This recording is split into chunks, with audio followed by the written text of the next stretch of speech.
গুলি লাগছে নরসিংদী জেলায় বেলানগর জেলখানা মোড়ে। 19 তারিখে আমি বন্ধুদের সাথে আন্দোলনে যাই, তখন জেলখানা মোড় ওখানে পুলিশ গুলি করে, তখন আমার 2 চোখে এবং হাতে আর পিঠে গুলি লাগে। এখন 2 চোখে আমি দেখি না, দেখা যায় কিন্তু ঝাপসা। আমার ছেলে এখন অপারেশন করছে, ডাক্তার বলছে যে আস্তে আস্তে এটা ঠিক হবে, আর এর গ্যারান্টি দেয় না যে ও দেখবে না দেখবে না। ও ডাক্তার বলছে যে অপারেশনের পরে দেখতেও পারে, নাও দেখতে পারে, বাকিটা আল্লাহ জানে। অবশ্যই বিচার যাব, যে কারণ ওরা তো ওদের অধিকারের জন্য ওরা আন্দোলন করছে, আর ওরা তো ওদের উপরে নিরীহভাবে ছুরাগুলি ছড়ছে, অনেকের মা সন্তান হারা হয়েছে। আর আমি তো, আমার ছেলে 2টি চোখ হয়তো একটু সমস্যা হয়েছে, তারপর আমার ছেলে আমার বুকে আছে। আর যাদের ছেলে হারা হয়েছে তারা তো আমার চেয়ে বেশি কষ্ট করতেছে।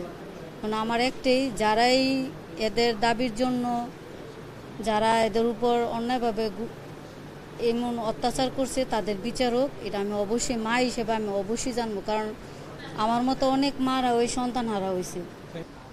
বাসা বর্তমানে টঙ্গী থাকতাম আন্টির কাছে, ওইখানে পড়ালেখা মানে তারাই চালাইতো, কিন্তু মানে এই যে গুলি হওয়ার পরে মানে আন্টি আর আঙ্কেলের উপরে ঝগড়া হয়, মানে তার জন্য তাদের কাছে মানে তারাও আসে না এবং তারা খোঁজও নেয় না, কোনো কিছুই করে না। টঙ্গীতে, টঙ্গী কলেজে। 18 জুলাই উত্তরা আজমপুরে।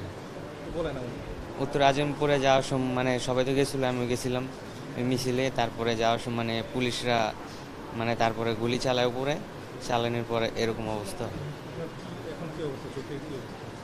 চোখ এটা 3বার অপারেশন করা হয়েছে, ডান সাইডটা। এখন বলতে পারি না, তবে কালকে অপারেশন করা হয়েছে, এখন বলতে পারি না সঠিক। এটা তো প্রাণ আচার, আমাকে একটু দিস।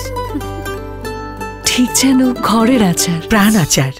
বরিশাল বিএম কলেজের বৈষম্য বিরোধী ছাত্র আন্দোলনের একজন সহযোদ্ধা ও সমন্বয়ক। তো আমরা শুরু থেকেই 16 জুলাই থেকেই আমাদের আন্দোলন কার্যক্রম শুরু হয়। আমার 4 জুলাই রবিবার বরিশাল বিএম কলেজের সামনে বসে পুলিশ আমাদের ধাওয়া করে। সেখান থেকে আমরা নতুল্লাবাদ চলে যাই। নতুল্লাবাদ থেকে আমরা সংবাদ পাই যে আমাদের চৌমাথা সিএমবি রোডে আমাদের ছাত্রভাইদেরকে পুলিশ এবং ছাত্রলীগ হামলা করতেছে। তো এই সংবাদ পেয়ে আমরা সেখানে যাই। সেখানে যাওয়ার সময় পুলিশ এবং আমাদের সাথে ধাওয়া পাল্টা হয়। এক পর্যায়ে পুলিশ আমাকে গুলি করে, আমি রাস্তায় পড়ে যাই। সেখান থেকে আমার ছাত্র ভাইরা আমাকে শেরেবাংলা মেডিকেল কলেজে নিয়ে যায়। শেরেবাংলা মেডিকেল কলেজ থেকে রাত্র 3টার সময় আমি ঢাকার উদ্দেশ্যে রওনা হই এবং আগারগাঁও চক্ষু হাসপাতালে ভর্তি হই। বর্তমানে সেখানে চিকিৎসাধীন অবস্থায় আছি। আমাকে পুলিশ শারীরিকভাবে আঘাত করে, সারা শরীরে প্রচণ্ড ব্যথা, আমি একা চলাফেরা করতে পারি না, হাঁটতে পারি না।